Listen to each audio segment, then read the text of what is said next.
Hola, ¿cómo están? Y qué bueno que sigan con nosotros. En temáticas anteriores miramos sobre el humor, la emoción y la negociación. También miramos sobre los diferentes aspectos de cómo se maneja una negociación por medio de la comunicación. Hoy vamos a tocar y a profundizar un tema mucho más interesante, que es cómo mejorar la comunicación en la negociación. Así que, si no siendo más, vamos por ello. Tengamos en cuenta que dentro de la comunicación puede haber dos distorsiones, ¿cierto? Muchas veces puede manejarse o desarrollar interrupciones o distorsionar la información, que puede ser por las fallas de la percepción o muchas veces porque no hay un conocimiento sólido. Eso hace que la empresa o el negociador pierda credibilidad y debemos entender que muchas veces el no estar informado, como lo hemos visto anteriormente, perjudica gravemente esta negociación.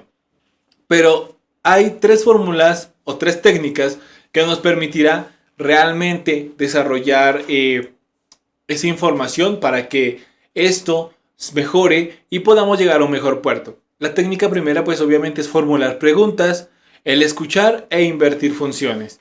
Así que iremos sabiendo cada una de ellas para mejorar el estilo o en su defecto mejorar la comunicación en la negociación.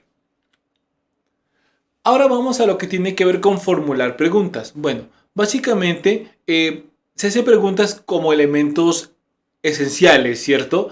Y también se hace preguntas como para saber hasta dónde va mi poder de negociación y también para proteger mi información. Porque hay casos en los cuales se dice o se mira que son muy abiertos, pero su información no es contundente.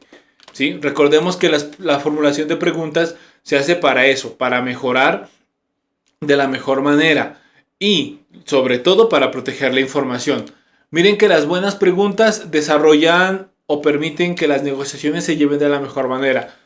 ¿Sí? De lo contrario, si haces preguntas que no se deben, pues lógicamente no llegará a un buen puerto. Tenemos que ser claros y concisos a la hora de manejar este tipo de formulación de preguntas. Ahora, dentro de la formulación de preguntas hay dos categorías totalmente que se manejan actual. Son las manejables y las inmanejables, ¿sí? Estas, las segundas, pues son las que provocan más dificultades y también hay preguntas manejables que generan la atención del pensamiento de otras personas. ¿Qué quiere decir esto? Bueno, básicamente nos quiere decir que hay preguntas que hacen pensar a la otra persona, que le dicen lo que tiene o lo que debe hacer, y eso influye demasiado a la hora de desarrollar una negociación muy asertiva. Aquí podemos ver algunos ejemplos de preguntas manejables, las cuales ustedes pueden analizar y mirar por nuestro monitor, ¿sí? Ahí lo pueden analizar de la mejor manera. Todas esas preguntas se pueden usar para desarrollar y o mejorar el sistema de comunicación.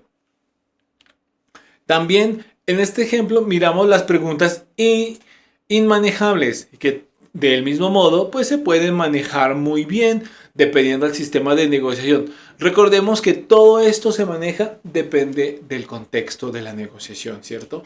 Depende de ese sistema, de cómo se maneje, de cómo se formule esa atenuencia respecto a la negociación, ¿sí? Cómo se desarrolle, cómo se maneje. Ahí es donde nosotros debemos empezar a analizar y manejarlas de la mejor manera. Ahora vamos con el escuchar. Bueno, el escuchar se divide en tres factores o tres categorías. El escucha pasiva, el reconocimiento y el escucha activa. El escucha pasiva quiere decir más que todo la recepción de los mensajes, ¿cierto? A esa recepción de mensajes que nos llega, a esa recepción de mensajes que nosotros adquirimos y recibimos de todo lado.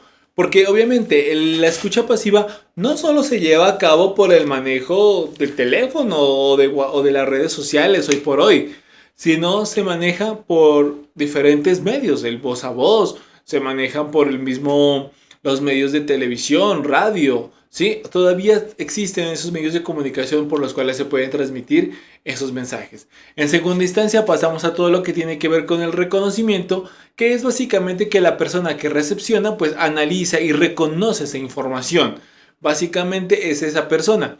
Y hablamos de la escucha activa, que es la finalidad o la suma de ambas partes, donde se puede mejorar y desarrollar una escucha más activa, sí, y donde las puede manejar, digamos, en pro o en contra de la empresa. Ahora vamos lo que tiene que ver con invertir funciones. Cuando hablamos de invertir funciones, simplemente es una discusión activa, ¿sí? Es un lugar donde se desarrollan debates y hay una participación ciega.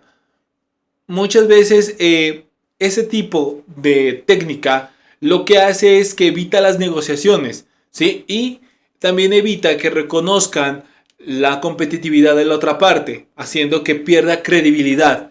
Y allí es donde, obviamente, como profesionales de la negociación, se pierde toda creencia, porque lo que se busca es de darle un timo o de subestimar a la otra contraparte, haciéndole entender que su punto de vista no es viable y lógicamente que tampoco tiene pues los argumentos necesarios para sostenerlas en la negociación.